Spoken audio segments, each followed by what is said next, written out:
Hey, Angelo Parada here for Croakers, Kegs, and Corks.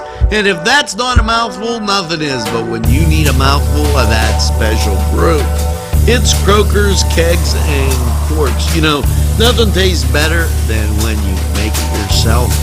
And I do some of that brew myself quite often. I like doing it. It's a great hobby, and it's something you can do. Croakers, Kegs, and Corks, located right in Union Township. Give them a try.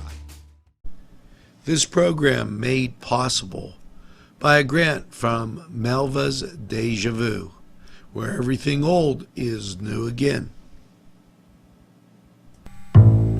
Here's some news from Ellwood City. Riverside and Ellwood City School District sixth graders will participate in fitness situations led by Air Fitness, educational talks by Bruce Badger, Creekside Connections, Lawrence County Conservation District, Ellwood Historical Society, and creators of Kids Created Kingdom, as well as a guided tour in nature.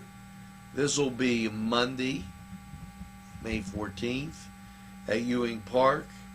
If you have somebody in that, you might want to call 724-758-5501 or talk to the Ellwood Chamber of Commerce. We'll be right back after these messages.